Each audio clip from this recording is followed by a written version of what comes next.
good afternoon, good morning, and good evening to our audience, wherever you are joining us from.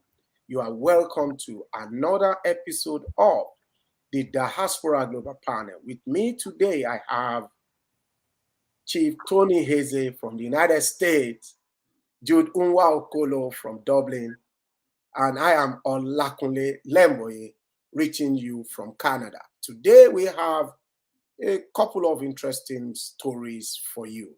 But before we start, let's just do our weekly check.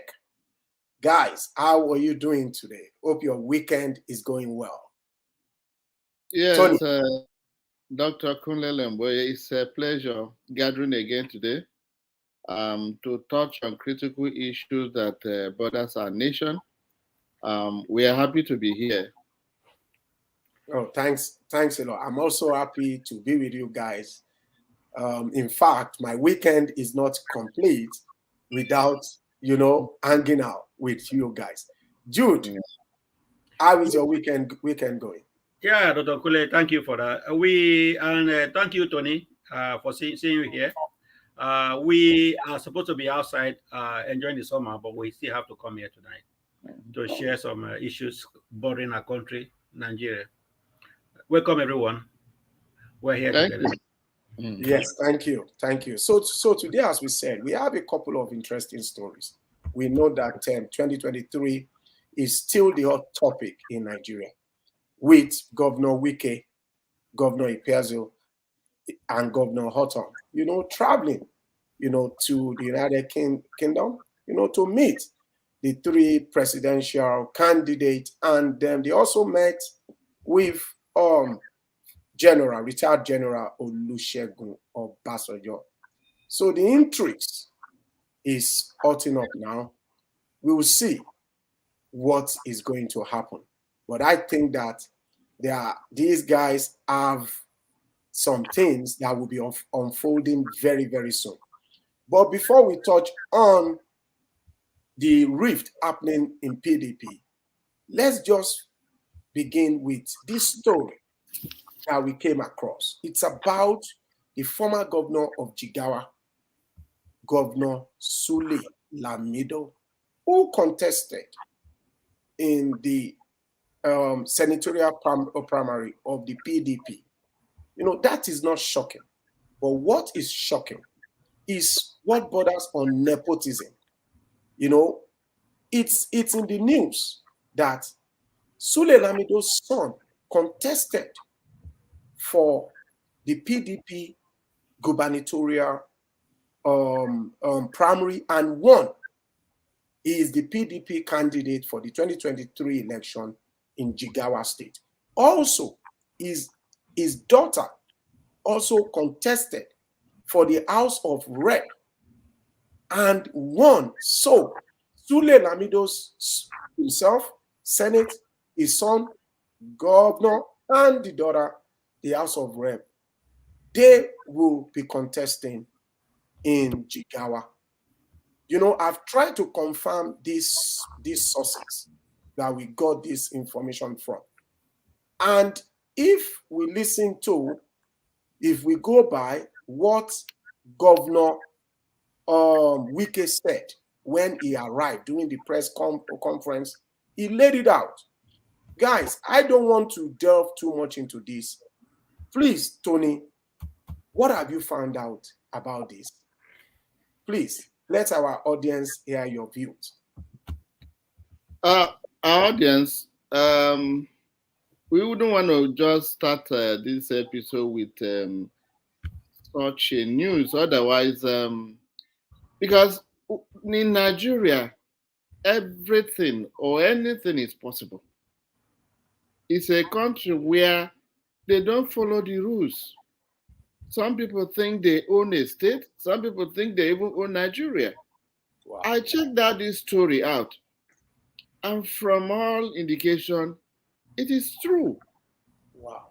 That one family, we hold, because to me, I look at it as holding the whole of Jigawa State to ransom. I'm telling you that there are no other qualified person for this post in Jigawa State. And when when you look at other states, the trend is going. If you look at some of the older politicians and kingmakers, it's either their children are in the House of Assembly or commissioner, being one of the commissioners in the state.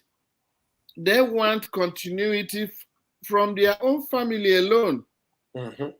So it's happening everywhere. It's just that this one is like went beyond every person's imagination.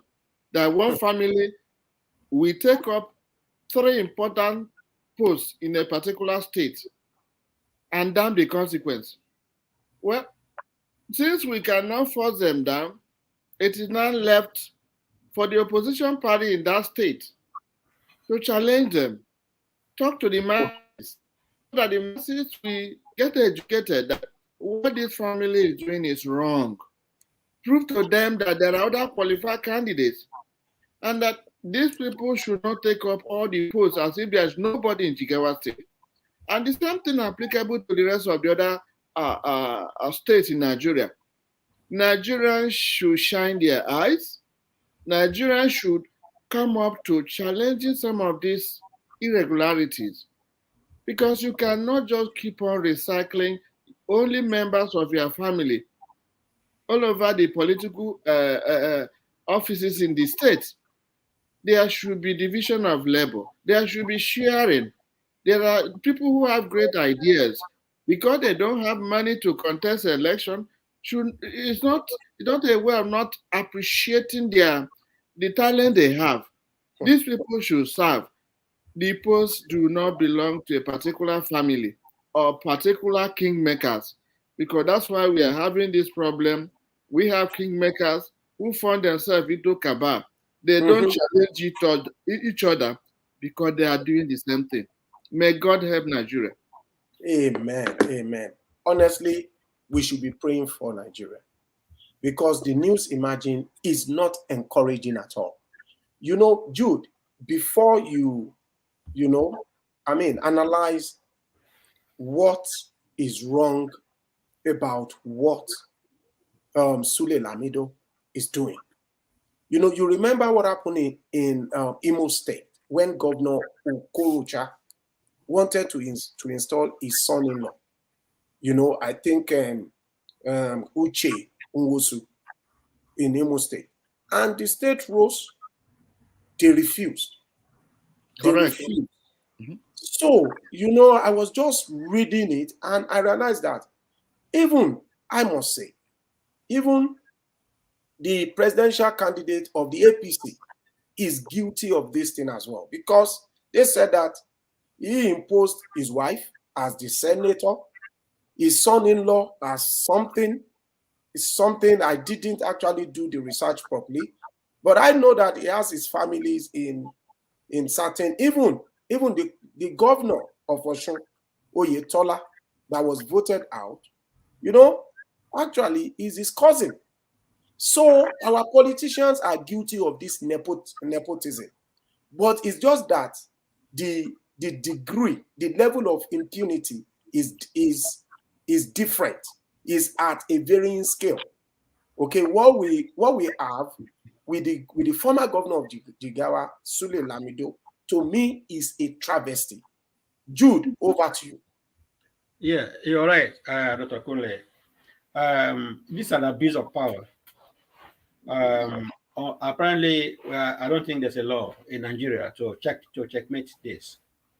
We remember Jagaban. Tinubu had such issues where people complain. His son, his daughter, they head this party, they head this organization, they head this, and Tinubu is being accused of all this, and now it's happening in the states where the governor is sitting and no one is complaining about this. It's just an abuse of power. It's not supposed to be. It's not supposed to be. The son for House contesting for won the state House of Assembly. That is no. Won the gubernatorial. The man himself won the senatorial. Then the daughter won the House of Rep. Yeah, of the state. Of the state, Jigawa State. Yeah, I'm saying that's an abuse of power.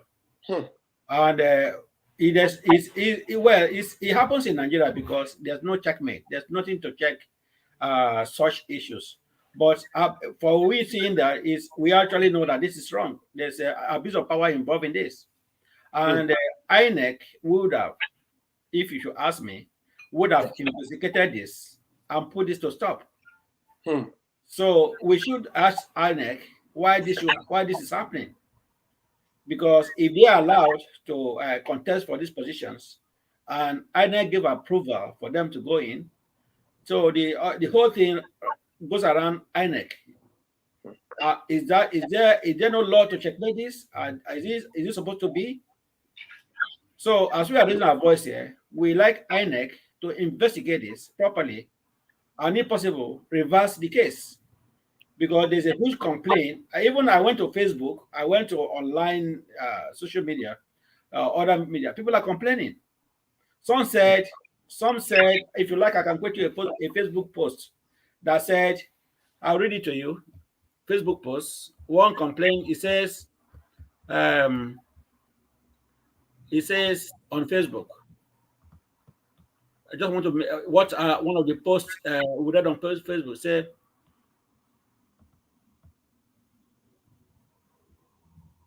Sorry, just give me a second. Yeah. Tony, before Jude, finds the story, you know that when Governor Wike was talking, Governor Wike actually mentioned that it is only in Nigeria that you see somebody with a primary school certificate, appointed as the Foreign Affairs Minister.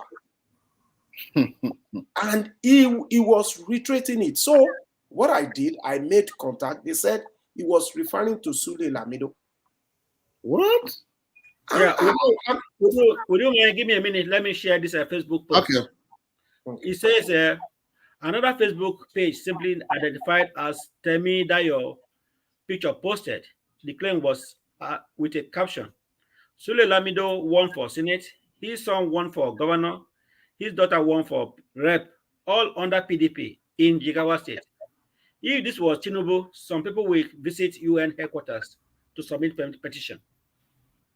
So this is a post from Facebook, online social media, complaining that if this was Tinubu, there will be outrage even on UN.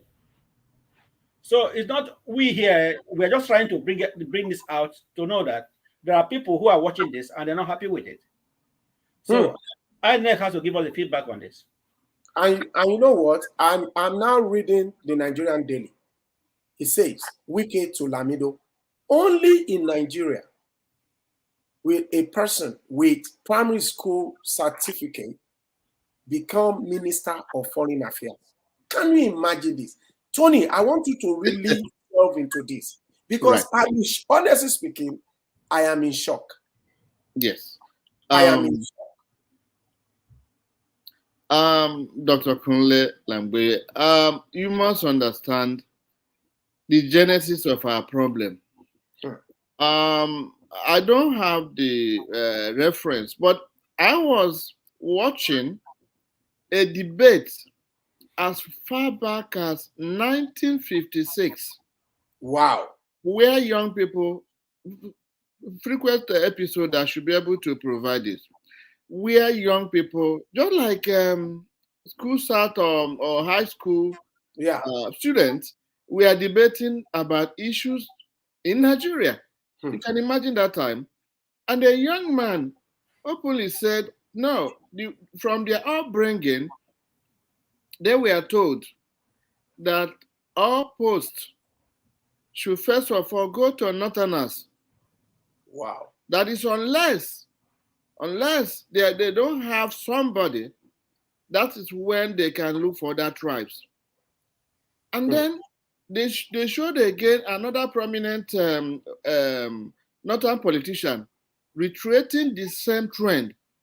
So from their experience during the Lord Lugard era, they do not give Southerners any opportunity anyhow until when they come to a point where they know that, well, we don't have a substitute. Let it go down south.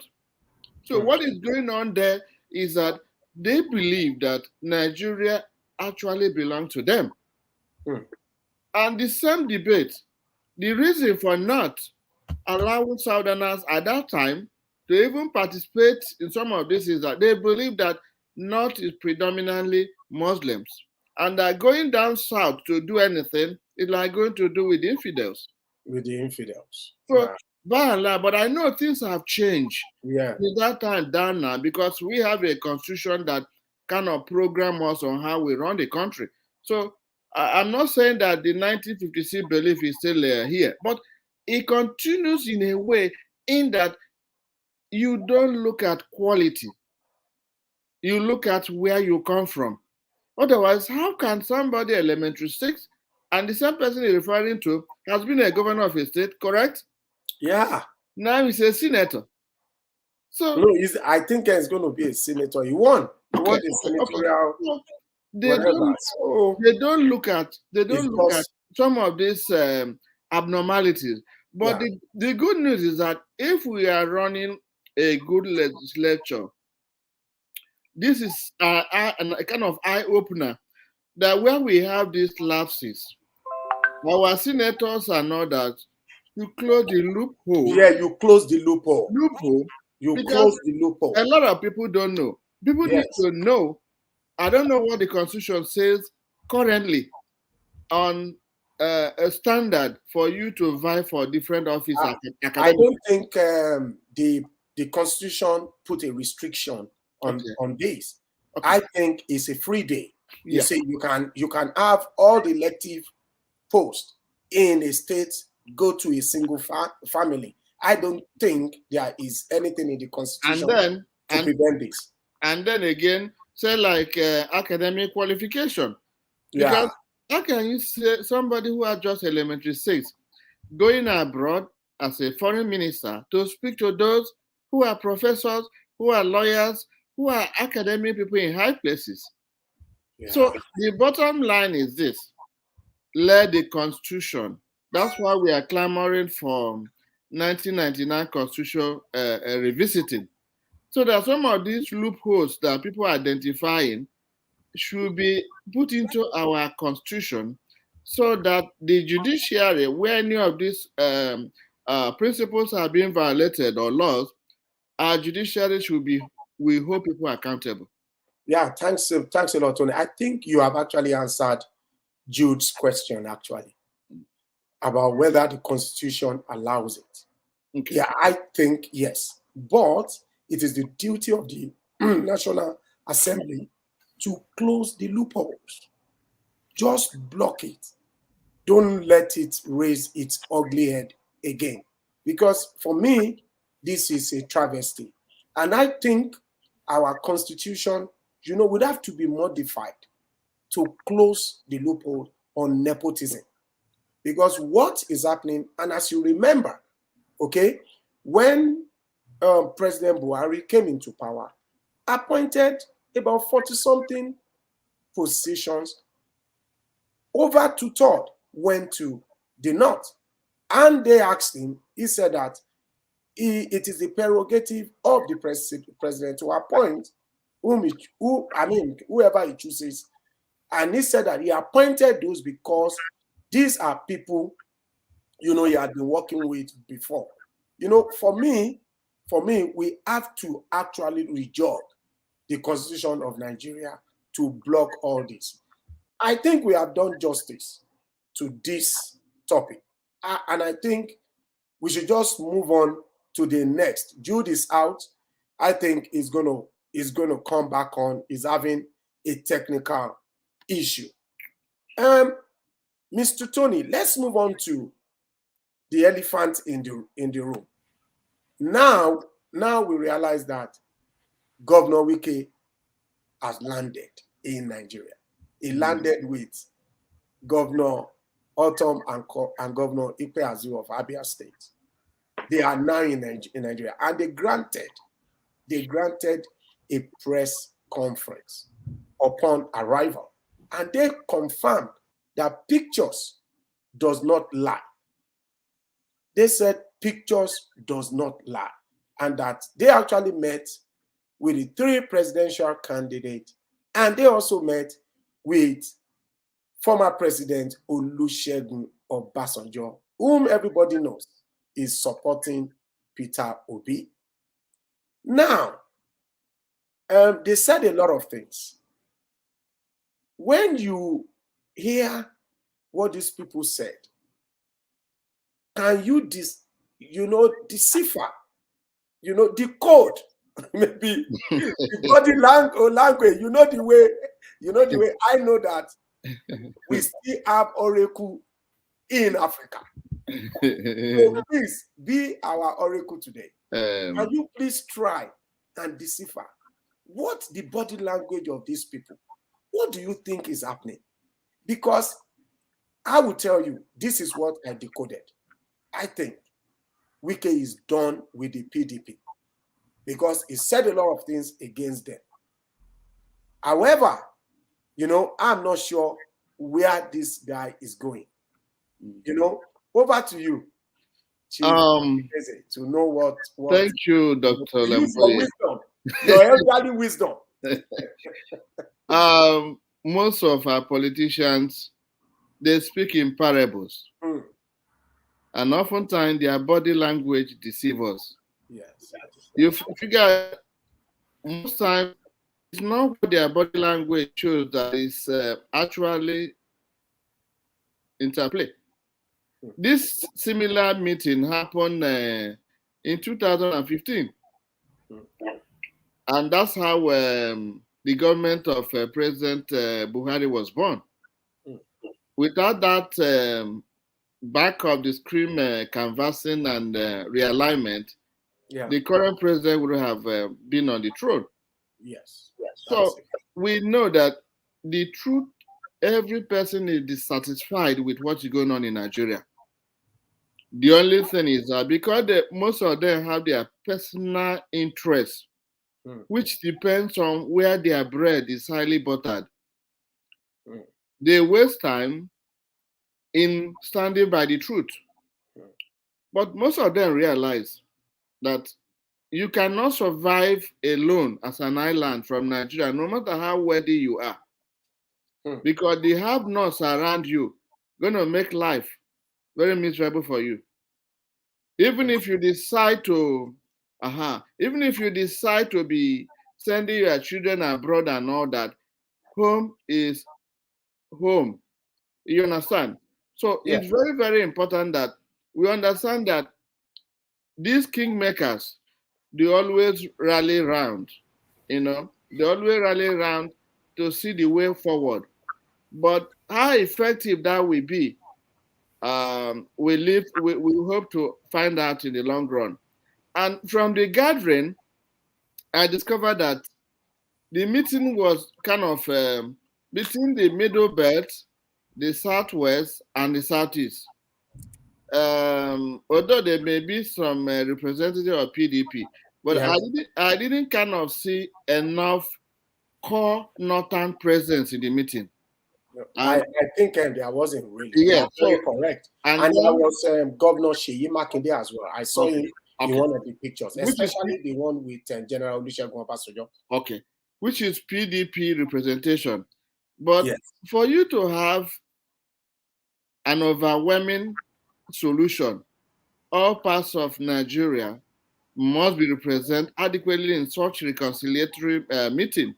Because that's the way I look at it. How do we move forward? Yes. But how do we move forward without their personal interests jeopardizing the central benefit of suffering Nigerians? Because oftentimes when you see them gathering, they are gathering for prospective future post-sharing. Yeah. Not necessarily how NEPA will be performing better. I mean, electricity can be supplied better, electricity, water, and all the amenities. Okay? Right. So if they are really genuine and they know there's problem on the ground, we expect a lot from them. We don't just want them to confuse. In a way, I look at it, they want to lower the anxiety level of Nigerians with what they are going through. Listen, we are organizing a meeting. We have a solution for you. Now, and when they speak, they are not opening up so well for us to know where they are going. Where they are telling you, we are doing this, we are doing that. What are you doing? We need to hear concrete solutions you are projecting. Because telling us you are trying to resolve the issue of Nigeria, that I their look at focus is Nigeria. exactly. Whereas Nigeria is not about the party. Yes, but we understand that they themselves are joining millions of Nigerians who are crying out.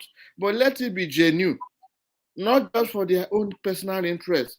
Why they are deceiving the rest of Nigerians that look, we are trying to get things better for you. This is almost the same way the meeting they had in 2015. They promised Nigeria, we're going to bring somebody who's going to get things better for us. Where are we now? What did we get? What did we get? And what punishments are those who presented prospective future for Nigeria and the thing did not come true? What are they doing to those who have dealt with us? Nothing. Mm-hmm. So the people we are laying much emphasis on them is that the voters. Yeah. The Nigerian mainstream voters. This group have deceived you 2015. Do not allow them to do the same thing in 2023. Arm yourself with your PVC. Don't say you are vote. So that if these people who are organizing meeting, if they have genuine truth for us, thank God. If they're going to deceive us like the way they deceived us in 2015, thank God. Let's use our vote to tell them that sometimes they are not the one that determines our fate. If the people who are trying to sell their votes in Nigeria can listen, vote, defend your vote, whatever this group are planning, we use our conscience to vote in the right person and case closed. Thanks a lot. Thanks a lot. That is deep. That is deep. Thank you so much. Honestly speaking, you are very correct. Governor Ortom and Governor Ikpeazu, they are both professionals, professional politicians. They were so tactical in the way they answered. Let me tell you, this is why I like Wike. I believe that Wike gave a lot of things up. He gave us a lot of salient understanding of where they are going. This is why I like Wike. You see that Wike made a pointed speech to a particular person who is also powerful in PDP. Yeah, correct. And I think that what this guy is trying to say is that PDP is not a place for me. I'm looking at other outfits to see which one benefits us. And as you have said, it's all about themselves. What they are doing is to negotiate, to see which party will benefit them. I don't think it's all about the interest of Nigeria as they claim. Let's Jude just analyze this. We know that Wike came, lambasted whatever, Governor Ortom, Governor Ikpeazu. They all spoke about the meeting they had in London. So just for you to tell us, what is your take on this? What did you decode from what they said at the airport? Yeah, thanks, Dr. Kunle. Chief Tony said analyze it, but I would like to add that the meeting is not official. Wike had a cohesion with PDP, and the flag bearer, Atiku, is lying behind, not approaching Wike, and Wike is furious, and now trying to throw a cohesive blow at the party because the main man who is supposed to approach him, tackle the issue, is not responding. And so Wike is looking for a comfort zone. And now he's looking carefully without telling us where he wants to be. Because he's a big force, everyone is wrangling around him, trying to grab him. He's so careful not to submit to any side. because this is politics. Anything can happen. Anything. There is no permanent friend and no permanent enemy. Enemy. He cannot form a party at this moment. Yes. Yeah, otherwise he would have formed one, like Obi did. He would have decided to join a party and become their flag bearer, but it's too late for him. It's too late. But just for you to know, he met with Atiku as well. Just for you to know. Well, he met with Atiku without any proper solution to their problem. To their problem, from what he said when he came back, I don't think they arrived at anything conclusive. Not conclusive. And even if they have arrived on something, it doesn't favor Wike. And Wike cannot just stand beside and let it go. He is a big force in the South, and he has to use his power. He has the power in the South, and it is time for him to exercise his power. Otherwise, he will become a dead politician. So he is so clever. He knows what he's doing. Unofficial meeting, but between themselves, like you all have said. Yes. So we Nigerians have to be careful. Yes. All we are saying is that Nigeria needs a change in 2023. We have to open our eyes, see where we are going to, without having any thought that is not suitable to us. Whatever they do it to their own favor. Politicians they want all that will favor them. It's what they do. They don't care about the masses. So if Wike is wounded, it's up to him. He's wounded. That's his cup of tea. We don't care. We care for the populace, for Nigeria to move forward. They said actually that they are coming to see the way Nigeria can move forward. But is that enough for us to tell us they are doing the right thing? We don't know. Nigerians have to stick to their guns, look straight ahead, and look who is going to change the country. Not by following an affiliate or following somebody who they think because Wike have said, I have to go with Wike, or because Obi have said, I have to go with Obi, or because Tinubu have said, I have to go. No, it's not the time for that. The time is, where are we heading to? Let them do their politics and let Nigeria decide. They might meet in London, they might meet in New York. We don't care. They all their own favoritism. So that's the way I can analyze it at the moment. Thank you. To be honest with you, the PDP is divided. PDP is in trouble. Same like we are seeing now happening in the APC. We have seen what happened in APC recently, which we are going to analyze here if you give us the time to do so. Yes. I wanted to say that we have been talking about the crisis in PDP. It's not only happening in PDP, it's happening in other parties as well. We see what is happening in Ogun State, it's happening in Oyo, it's happening all over. You know, people dragging power. This is not peculiar to the PDP. And as Mr. Tony have said, he said, people should be armed with their PVC. Make sure you don't sell your vote and do the right thing. You see, I must say, even the fact that these people traveled abroad to have their meetings must be alarming to Nigerians. A lot of money would have been expended to get all these people to travel out, protocols and whatever. Because 3 governors, 4, 5, 6, 7, traveling abroad because of meeting that they couldn't have in Nigeria. So I'm just saying that Nigerians should be alarmed that, well, maybe these people, they are saying they have the interest of Nigeria at heart. Maybe they are really thinking about their own personal interest. So let me just turn to Chief Tony now, because as Jude said, this is not peculiar to the PDP. That is happening. Crises are like happening in the APC as well. Do you want to, shed light on that if you have any comment? Yeah, of course. You see, these people are professional political jobbers, meaning every person is just fighting for what they would benefit from Nigerian politics, not about the interests of the masses.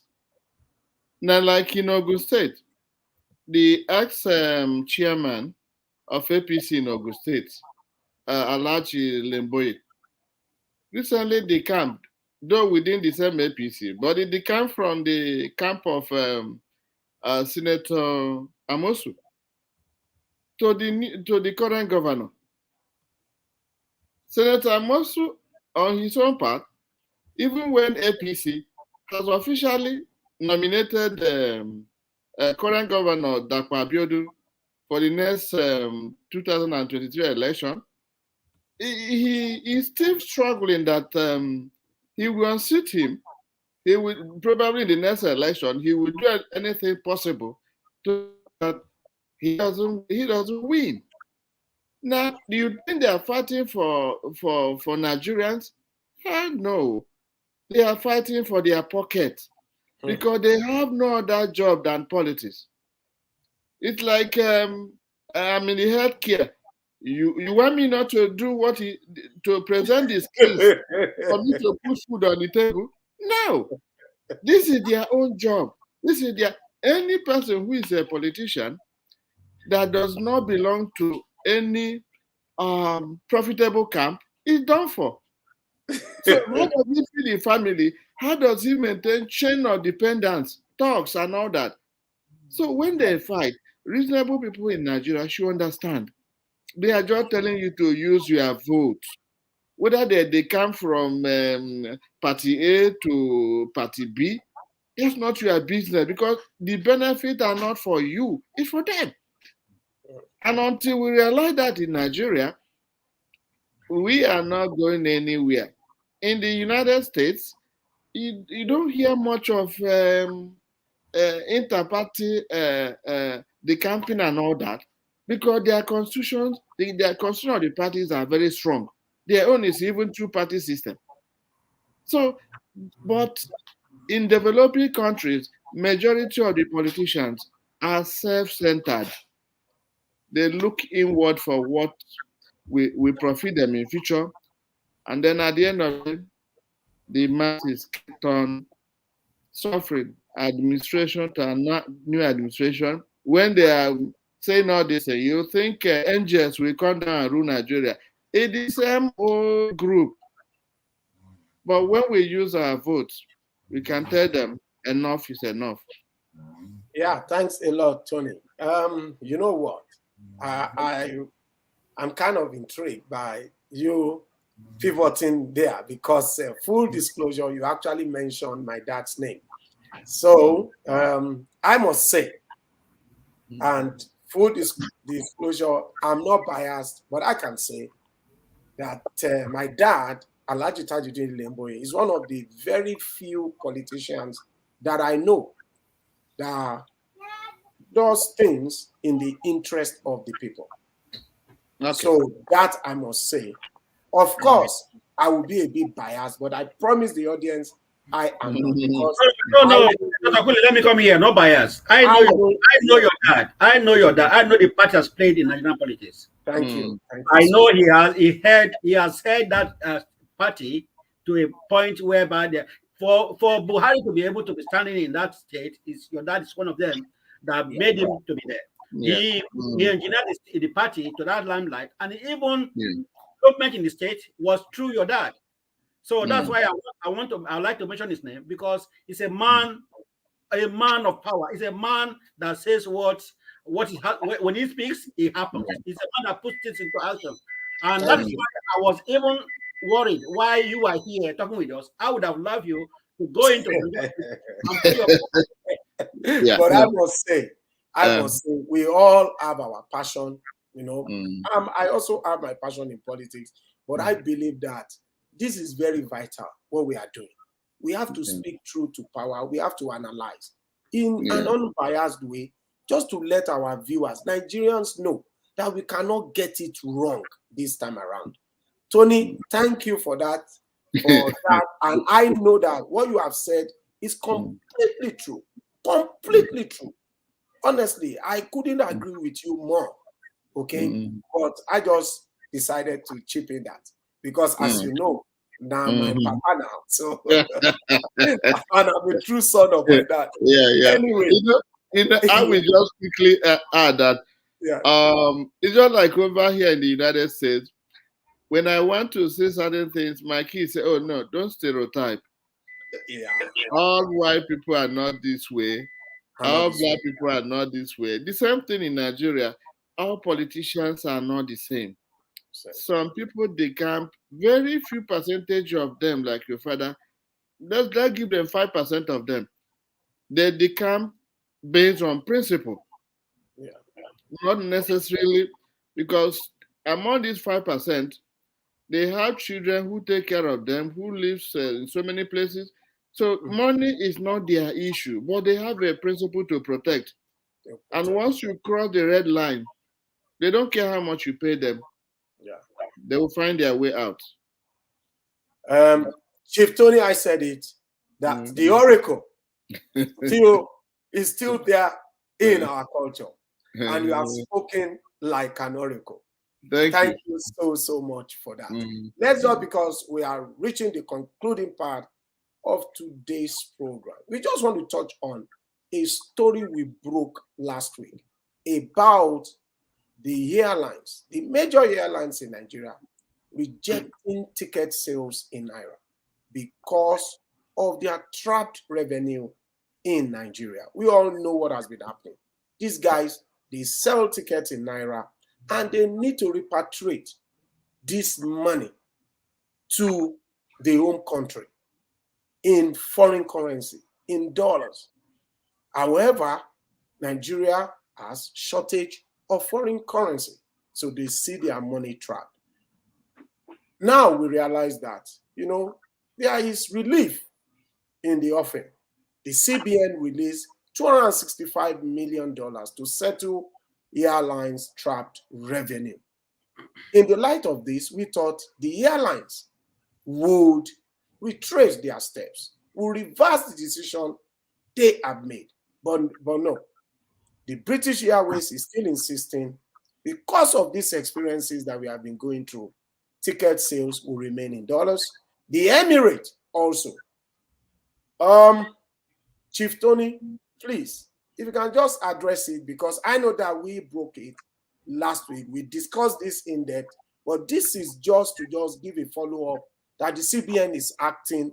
They are trying to provide support, and they have released this money. Do you think the airlines are right to still insist on selling, tickets in foreign currency?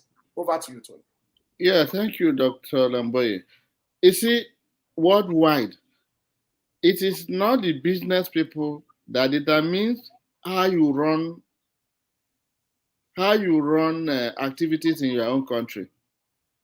Most host countries dictate how you operate in their country. So having said so far, since the CBN has already provided adequate money in dollars, the law should take its proper course. Yeah. Let Nigeria go ahead and implement their contractual relationship with all these airlines. Whatever the law says, they should go ahead and implement it. They cannot decide which currency they're going to use, because in their home country, foreign airlines don't decide for their own home country. Yeah. So this is a challenge to Nigerian legal system. If you have a contract with all these foreigners, make sure you have a good grip on the contract, and at the same time, where discipline is required, go ahead and do it. If they don't want to come to Nigeria, other airlines will be there.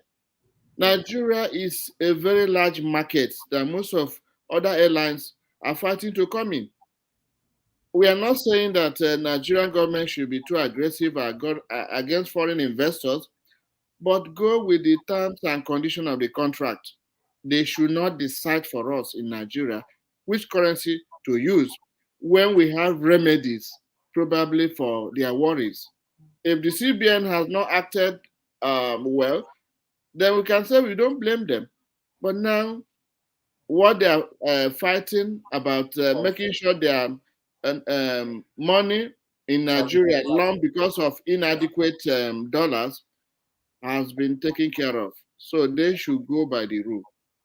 Thank you so much. And I think you actually nailed it. I think that there should be something ingrained in our policy that will state that foreign airlines cannot sell, tickets in naira. And it's because of the peculiarity of this kind of business. Because I know that real estate, there are so many real estate firms in Eco-Atlantic, they are selling in dollars.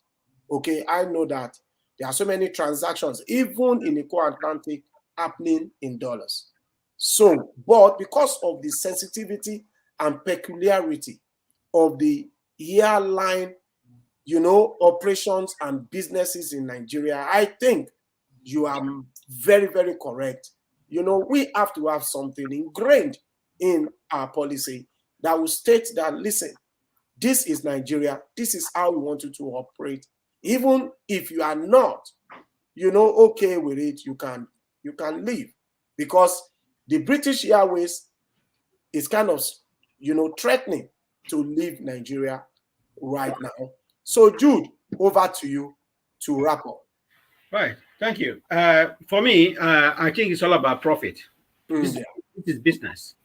If you sell your ticket, you estimated your ticket to sell for, say, $600 3 months ago, and all of a sudden the naira fell, and you are making, instead of $600, you're making $400. It poses a loss to the airline, and this is the point. That's the point of the complaints. Yeah.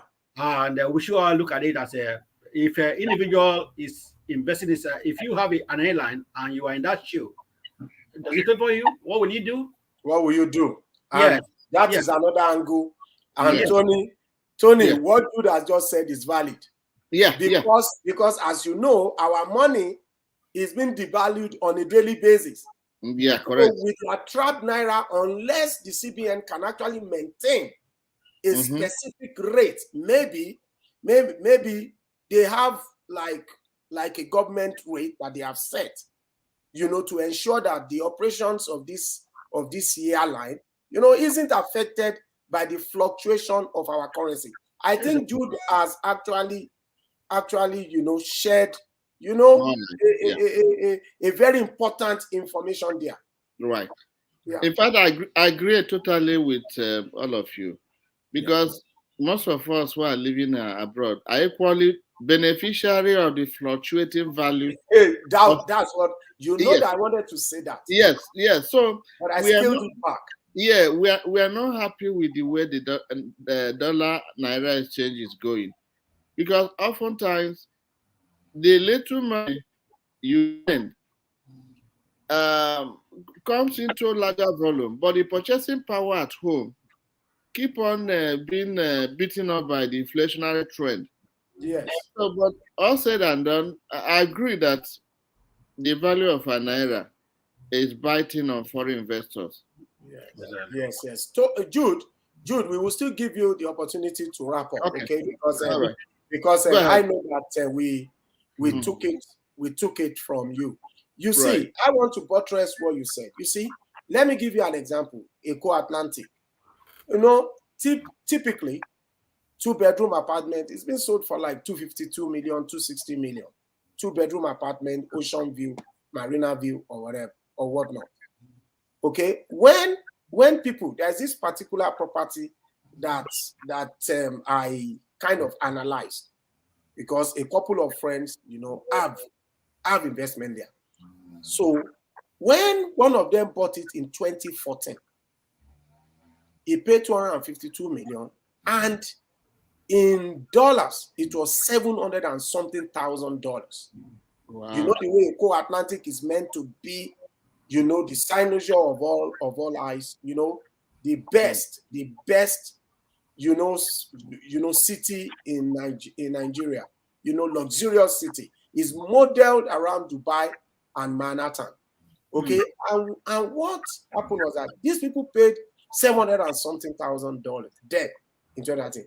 But people that are buying now at the 252, they are just paying $370,000. Oh my goodness! Can you imagine if you had invested in 2015 and then the popular saying, "Oh, real estate, you cannot go wrong."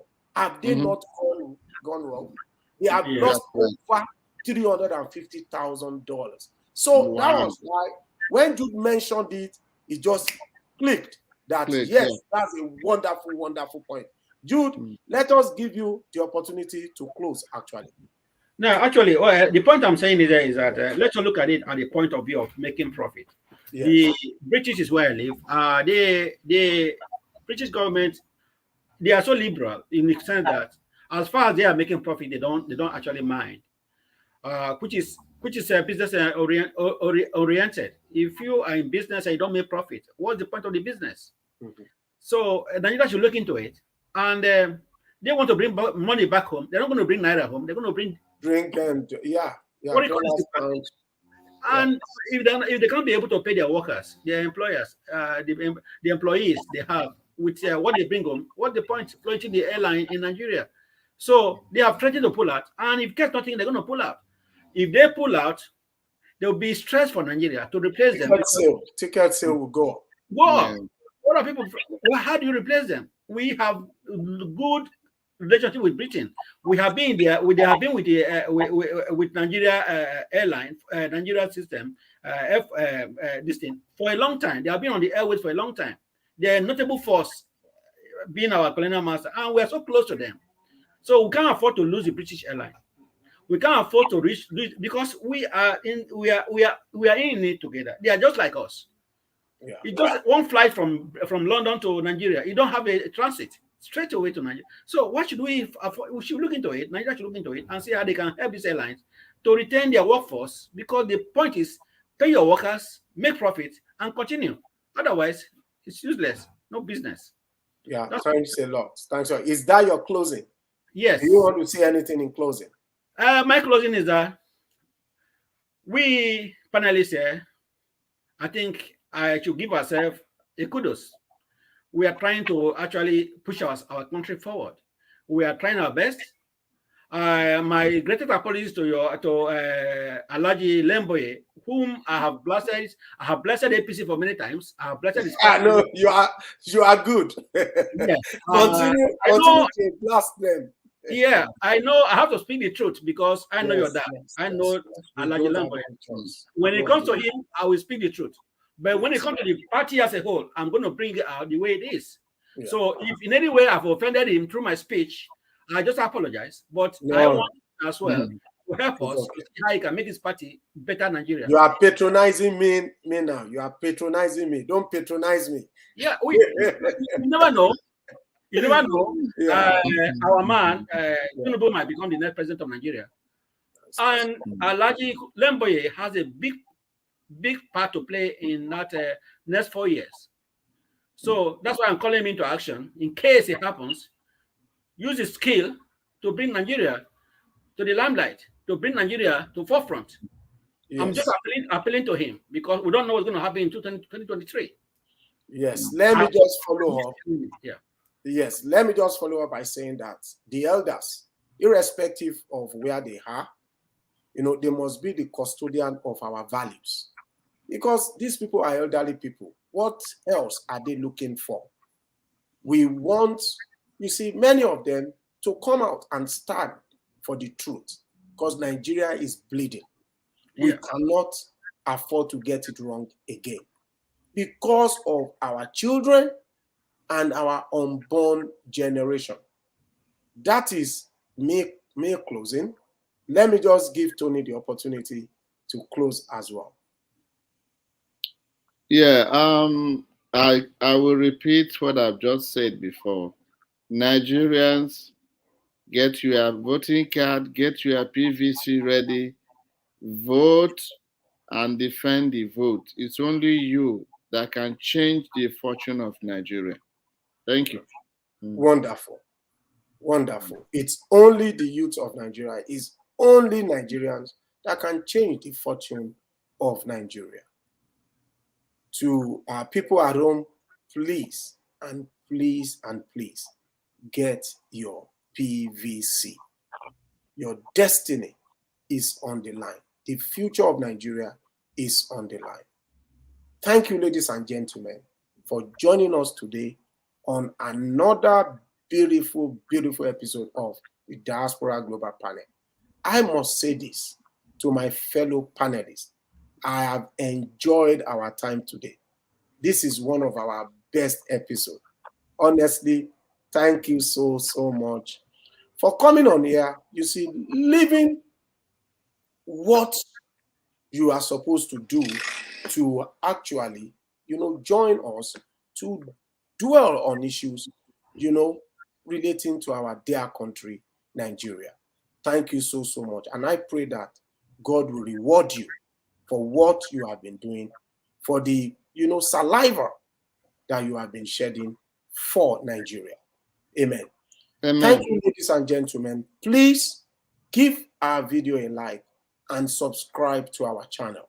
We are counting on you to continue to dish out wonderful episodes. See you again next week.